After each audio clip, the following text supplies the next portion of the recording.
peace is really, in reality, one struggle. I know I'm speaking to some people in Syria who are still either too afraid to, on Facebook and the like, either are still too afraid to speak out, or maybe they buy a lot of the Syrian government's propaganda. But one thing that they're trying to do in the Syrian government is to try to position the Syrian government as different than Egypt. Because Egypt, for example, had the peace treaty with Israel. We, Syria, we are the real Arabs standing up for Arab rights and so on and so forth. Now we all know that's a false dichotomy. Maybe the foreign policies are different, maybe, but the domestic policy is the same. Torture the people, corruption, no rights for anybody. I think, unfortunately, a lot of people have put their ideological and political alignments ahead of the values they claim to stand for. So, for example, the United States, which talks about democracy all the time, and was kind of wish-washy on Egypt, but eventually kind of came its way, on Bahrain was completely silent. Why? Well, because the 5th American Navy Fleet, or the 3rd or the 7th, I don't know which one it's called, is in Bahrain.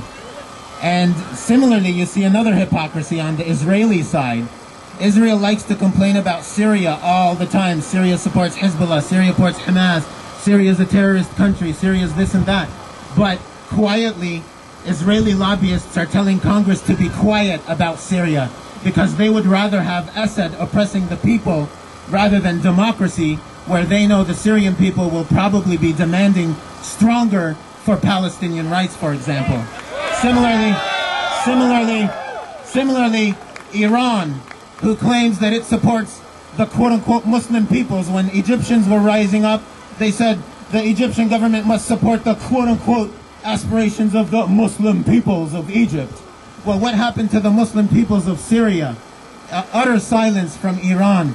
So you see from the United States hypocrisy, and you see from Iran hypocrisy. You see Hugo Chavez, who wants to sound all radical and anti-colonial, supporting Assad in Libya, like Gaddafi, not the Libyan people, rather than the people on the ground, the Libyan people and the Syrian people.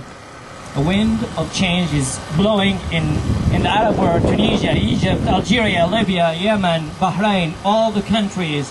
The facade has fallen. You can keep the cameras of the international media out of Syria.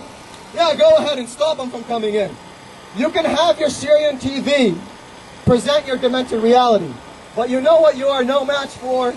You are no match for the solidarity, for the courage, collective and peaceful march of the Syrian people who are armed with olive branches and telephones and cameras on their telephones. You are no match. You know, today I called my parents, who live in Taiz, the second largest province in Yemen with 3 million people, and I was asking them about the situation there. They told me they have electricity 4 hours a day, sometimes during the daytime and sometimes during the evening. The water supply is cut off because they don't have the power and electricity to pump water from the main facility to the houses. The gas prices are extremely high. Cooking gas is not available. Some families who can't afford the price of the gas tubes, they started cutting off tree branches to cook their food. So the situation is really bad in Yemen. And the ousted president, as many of you know, he's now in Saudi Arabia being treated from injuries that he suffered during the bombing of his palace. We want to tell him to stay there, and the Saudi royal family can probably get him an apartment next to Bin Ali of Tunisia. Our next speaker is our local Muslim superhero, Zahra Billu, from the Council on American and Islamic Relations here. And she'll be talking to us, inshallah, about keeping up the momentum and keeping it going, because it's not just about getting here and screaming and feeling good about ourselves and going home. We have to keep the struggle moving forward. Greetings of peace, brothers and sisters. Thank you so much for coming out and in diversity. I love these rallies because better than the country-specific rallies, they're unified rallies.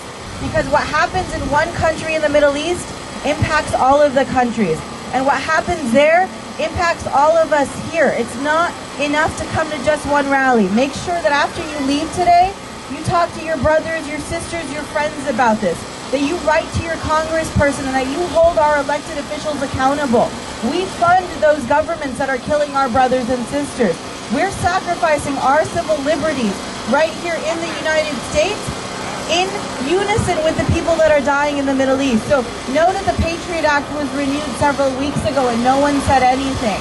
We've got to make these connections. Know that the person that killed Oscar Grant in cold blood is being released tomorrow. Muslims go to prison for 10 years at a time for credit card mistakes. And this man, this police officer that killed an African American in cold blood will be released after just 2 years in prison. We have to make these connections. We have to build solidarity with our communities, and to make sure that when you leave here today, you make a commitment to do 3 other things. Call your congressperson. Make sure you hold the media accountable and tell others so that it doesn't end today and it continues on in solidarity. Thank you. Freedom! Freedom! Freedom!